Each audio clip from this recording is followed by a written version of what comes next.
बरं श्री, चल तुला उशीर होत असेल तर तू निघ, मी थांबते पिंट्या येईपर्यंत. नाही मी थांबतो, तो आला की जाईल. अरे खरंच निघ, गरज नाहीये श्री. मला गरज आहे.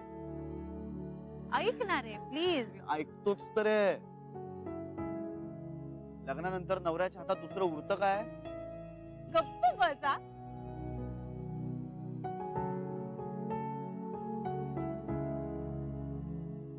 क्या आले नवरदेव.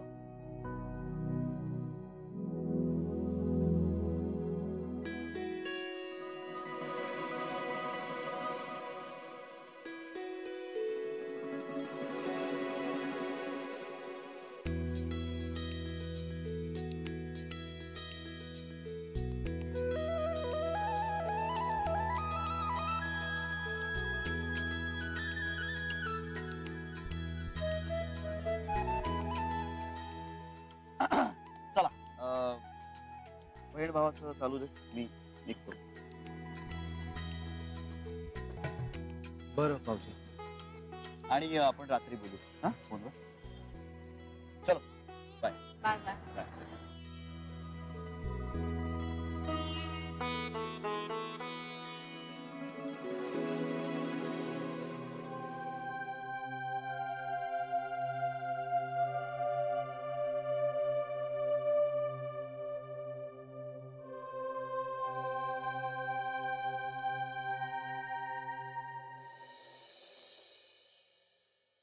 चक्रम आहेस तू, चक्रम. मला काय माहिती होतं? तेच सांगत होतो मी तुला. अरे मग सांगायचं होतच ना तू. कसं सांगणार होतो? फोन ठेवून दिलास ना तू. मला काय माहिती होतं तुला काय सांगायचंय ते? अगं मी तेच सांगत होतो तुला की मला तुझ्याशी महत्वाचं बोलायचंय, पण फोन ठेवून दिलात आपण. महत्वाची गोष्ट सगळ्यात शेवटी सांगतं का कोणी? अच्छा, म्हणजे माझंच चुकलं तर? मग कोणाचं चुकलं? हे बघ, तुला सुरुवातच अशी करायला हवी होती की जान्हवीच्या आईला यातलं काहीही माहिती नाहीये, पण पिंट्या लग्न करतोय.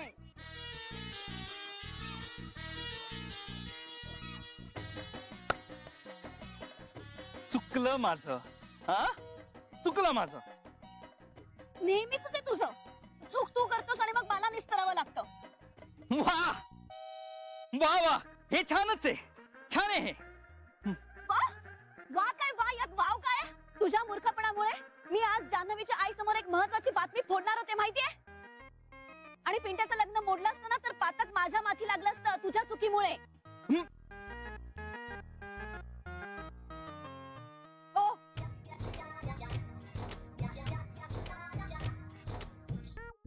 तुझ्याशी लग्न केलं ना, हीच सगळ्यात मोठी चूक आहे माझी आयुष्यातली.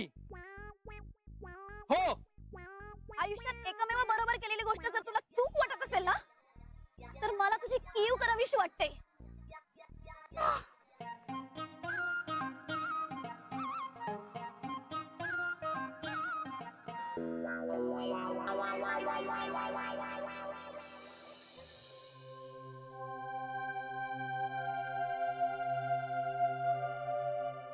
ताई सॉरी.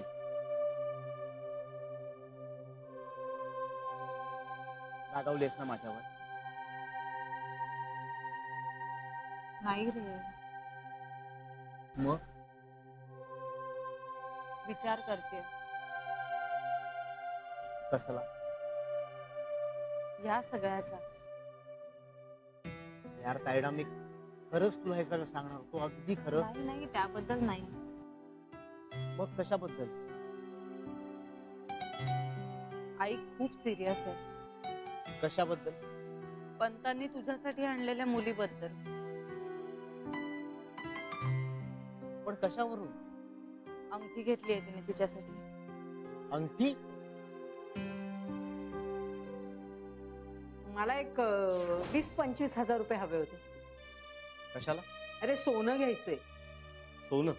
हो, दसऱ्याला अंगठी घ्यायची आहे मला. अगं ती माझ्याकडे पैसे मागत होती पण मी नाही दिलेत. आणि तू मला अंगठीसाठी पैसे देणार नसशील तर जानूकडून घेईन मी. तायडा म्हणजे अगं तू का दिलेस पैसे? अरे मला चॉईस नव्हता.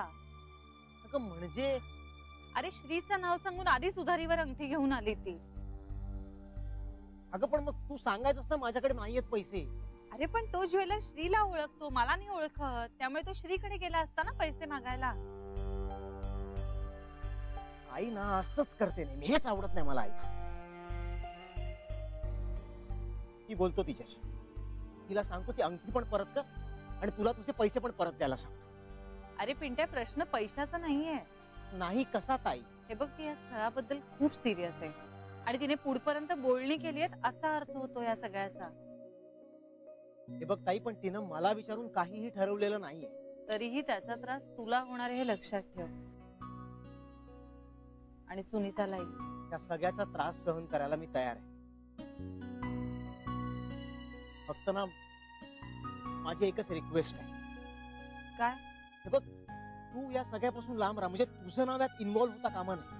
आईला चुकूनही असं वाटायला नको की तुझा मला सपोर्ट होता. कळतंय का तुला? हे बघ, गरज पडली ना तर तू माझ्या विरुद्ध बोल, तिच्या बाजूने. पण तायडा, तुझ्यावर आता कसलाही ब्लेम नकोय मला. असं नाही होऊ शकत पिंट्या. अरे आईला हे निश्चित कळेल की तू एकटा हे नाही करू शकत. एकटा कुठे करतोय ताई? लग्न करतोय ना मी. सुनीता आहे की माझी जोडीदारीण माझ्या सोबत. आई प्लीज, इथून पुढे ना माझा मार मलाच खायचा. तसा शब्द दिलाय मी बाबांना. म्हणजे तू माझ्या वाटणीचा मार खूप खाल्लायस ताई. जे काही माझ्या बाबतीत घडणार असेल ना ते मी भोगेन. चांगलं वाईट जे काही घडणार असेल. तुझ्याकडनं भाऊजींकडनं आता फक्त आशीर्वाद हवे. बघ ना ग, आतापर्यंत ना सगळं घेतच आलो तुझ्याकडून तर खूप, नेहमीच. आता नको. निदान माझ्या लग्नाची जबाबदारी तरी माझी मला घेऊ दे. माझ्या आयुष्याची जबाबदारी घेण्याचं माझं पहिलंच पाऊल, आणि तेही आईच्या विरुद्ध. मला कल्पना आहे ताई, आई पुढे काय वागणार आहे याची. पण तरी मी मागे नाही हटणार. तुला त्रास न देण्याचा जो मी निश्चय केलाय ना, त्यावरून मी नाही ढळणार आहे ताई. मला नाही त्रास होणार पिंट्या. अरे तू माझी काळजी नको करूस. अगं तरी मला बाबांच्या नजरेत माझ्यासाठी रिस्पेक्ट हवाच आहे ना. आणि माझा मार मी खाल्ल्याशिवाय तो मला कसा मिळणार?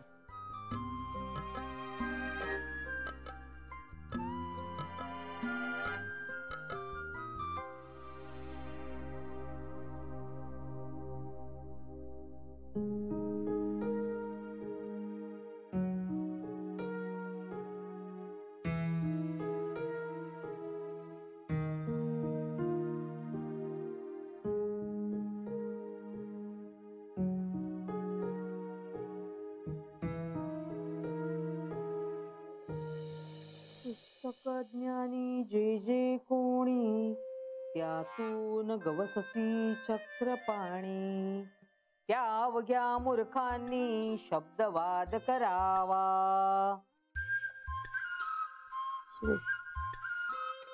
चैन नाही माझ्या जीवाला. अजून किती वेळ वाट पाहायची या पोराची? पोराला जन्माला घालायचं आणि आयुष्यभर नुसती आपली वाट बघत बसायची आणि काळजी करत राहायचं.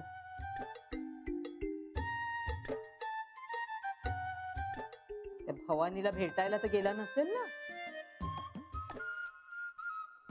तेव्हा परमेश्वरा, तुला 101 रुपयांचा अभिषेक करेन रे, पण या भवानी पासून त्याची सुटका कर. आणि हे जे आता मी कार्य योजलंय ना, ते जर अगदी निर्विघ्नपणे पार पडलं ना, तर 151 रुपयांची दक्षिणा देईन मी तुला. खरंच. हे नीलकंठा दिगंबरा ओंकार रूपा पशुपते, तुझे नाम ज्याचे ओठी, त्याचे दैन्य जाय उठाउठी. ऐसा आहे दुर्जटी महिमा तुझ्या नावाचा.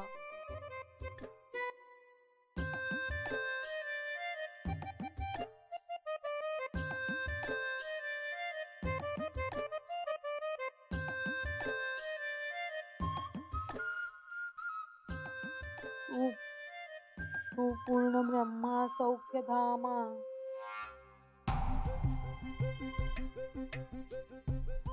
पोथी वाचून मन शांत होतं म्हणतात बाई, पण माझं मन पिंट्याचं लग्न लावल्याखेरीज शांत व्हायचं नाही. तू पूर्ण ब्रह्मा सौख्य धामा, तूची विष्णू नरोत्तमा, अर्धांगी ती ज्याची उमा, तू कामारी तूच की.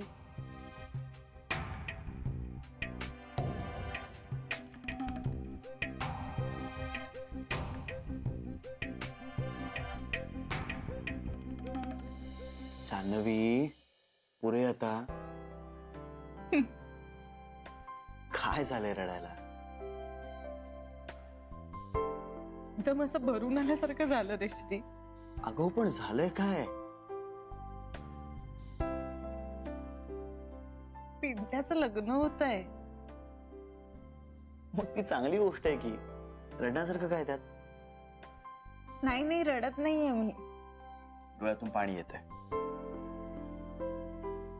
आनंदाने घेते. आणि ते सांगून झालं मला. पुढे एवढा मोठा झालाय पिंट्या. श्री मला म्हणाला, माझा मार मला खायचाय. हे आता नवीन सुरू केलंय त्याने. बाबांच्या नजरेत मोठं व्हायचंय त्याला. खरं तर बाबांचं त्याच्यावरही तेवढंच प्रेम आहे रे. पण ह्याला ना नेहमी असं वाटतं की मी जास्त लाडकी आहे बाबांची. तसं काही नाहीये खरं तर. पण आता त्याला बाबांच्या नजरेत सिद्ध करायचंय स्वतःला. स्वतःच्या जबाबदाऱ्या स्वतःला उचलायच्यात. एवढा मोठा झालाय का तो? नाही झालाय म्हणजे मला पटत नाहीये रे. मला विश्वासच नाही बसत आहे. एवढासा होता, माझा हात धरून यायचा शाळेत. आणि शाळा सुटली ना की गेटवर उभा असायचा माझी वाट बघत. श्री मला ना कायम असं वाटत आलंय की मी प्रोटेक्ट केलं पाहिजे पिंट्याला. तुला माहितीये, एकदा ना होमवर्क न करता गेला हा. त्या बाईंनी त्याला पायाचे अंगठे धरून वर्गाच्या बाहेर उभं केलं होतं. मला इतका राग आला ना त्या बाईंचा की मला रडूच यायला लागलं. बाईंनी विचारलं मला, तुला काय झालं? तर मी बाईंना म्हणाले, त्याच्याऐवजी मी पायाचे अंगठे धरून उभी राहू का? कारण काल त्याचा अभ्यास करून घ्यायची मी टाळाटाळ केली ना, म्हणून त्याचा अभ्यास पूर्ण नाही झालाय आणि होमवर्क राहिला त्याचा. बाईंना इतकी दया आली माझी की त्याने पिंट्याची शिक्षा माफ केली. पिंट्याच्या आयुष्यासाठी ना मी कायम स्वतःला जबाबदार धरत आले, मानत आले. आणि आज हा मुलगा मला म्हणतोय की याचा मान याला स्वतःला खायचाय, याच्या जबाबदाऱ्या याला स्वतःला घ्यायच्यात. आता गरजच नाही उरली आहे त्याला माझी. तसं नाहीये, तसं नाहीये जान्हवी. तो तुला त्रास होऊ नये याची काळजी घेतोय. तेच ना. तेच कसं? त्याचं प्रेम आहे तुझ्यावर. मग माझं नाहीये का? निश्चित आहे. पण आता सगळं त्याच्या मनासारखं होतंय याचा आनंद मानला पाहिजे की नाही आपण?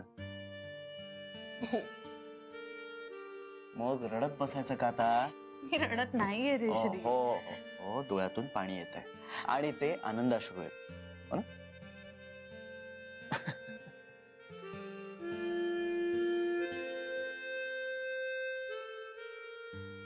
बेडी माझी बायको, बेडीस. बरं बायको, मेवढ्याला गिफ्ट काय घ्यायचं? हो, ते ठरवलंच नाही ना आपण. मग ठरव लवकर. काय देऊया श्री? तू म्हणशील. तुझ्या डोक्यात आहे का काही? हो, पण कदाचित ते तुला नाही आवडणार. अरे सांग तर. आपण एक घर गिफ्ट करूयात ना. घर? हा. नाही नाही नाही, नको श्री. अगं काय हरकत आहे? नाही रे, वेडा आहेस का तू? अगं आपल्याला शक्य आहे ते. बाबांना नाही आवडणार आणि कदाचित पिंट्याचा सुद्धा स्वाभिमान दुखावला जाईल. अगं बोलून तर बघूया. श्री, त्याने तुझ्याकडची नोकरी सुद्धा स्वीकारली नव्हती, मग घर कसं घेईल तो? कदाचित तुझ्याकडून घे. नाही रे, त्यांना माहित नाहीये का मी नाही त्यांना घर वगैरे देऊ शकत. अगं आता तुझं माझं काय करतेस? देऊया ना, सिरियसली. घर नको. आई पण शांत होती. आई नाही शांत होणार. मुळात तिच्या अशांततेचं कारण घर नाही, सुनीताच असणार आहे. हा, आता या बाबतीत आपण काहीच करू शकत नाही. हेच ना रे. ठीक आहे, वेगळं काय द्यायचं याचा जरा विचार कर आणि मला सांग. हं? आलो.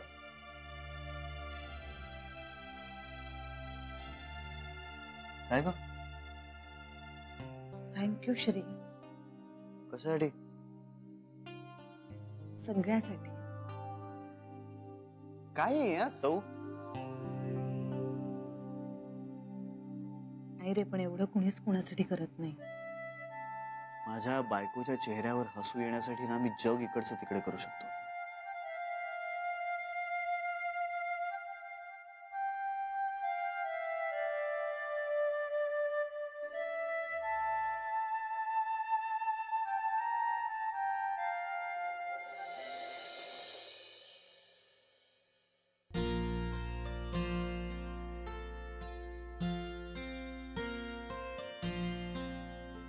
बाबा, आई कुठे आहे? बाहेर आहे, पंतांचा फोन सुरू आहे. बाबा, मला ना खूप राग येतोय आईचा. तो आवरायला हवा आता. बाबा, तिनं अंगठीसाठी ताईकडून पैसे घेतले. संशय होताच मला.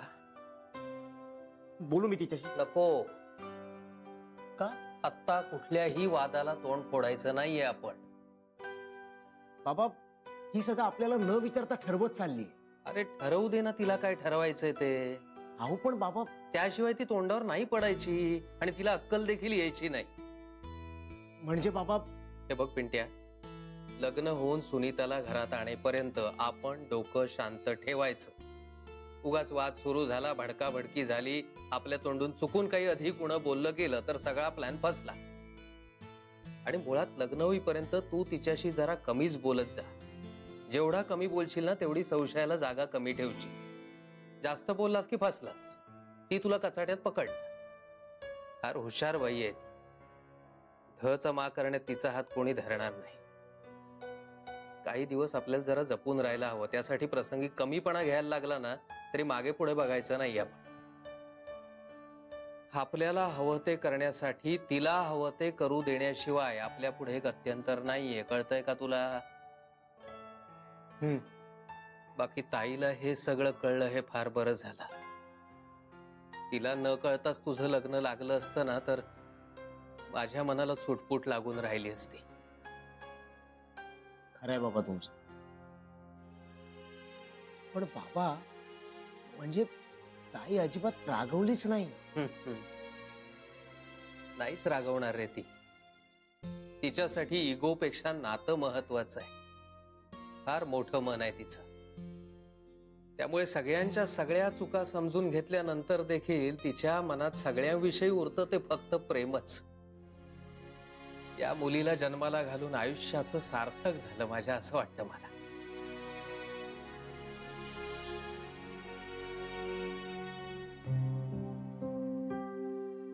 काय रे,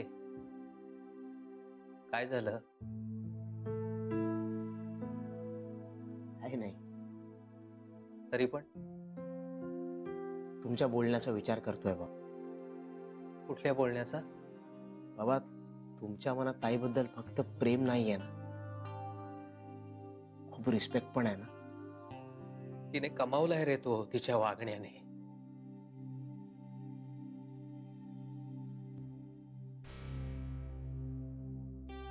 कसला विचार करतोयस बाळा? काही नाही. जा झोप जा. कला यायच्या झोप, म्हणजे तिची बडबड नको ऐकायला.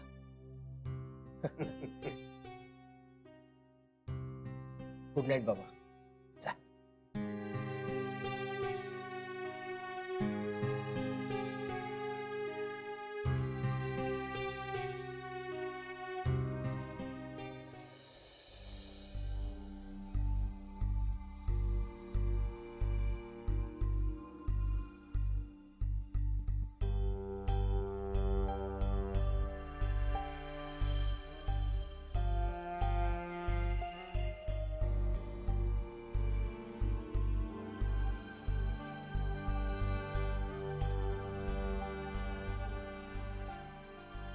Good morning.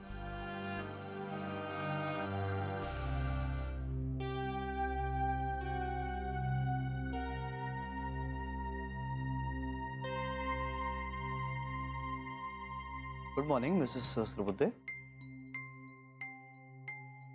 Good morning. काय झालंय? नाही नाही काही नाही. तू अजूनही त्याच मूड मध्ये आहेस का? कुठल्या? कालच्या. काल नाही नाही तसं नाही रे श्री, पण मी असा विचार करत होते की बाबांना एकदा शेवटचा फोन करते मी. म्हणजे? नाही नाही शेवटचा म्हणजे तसा नाही रे, एकदा शेवटचा प्रयत्न करून बघा असं सांगणारा फोन करते मी. कसला प्रयत्न? आईशी बोलण्याचा.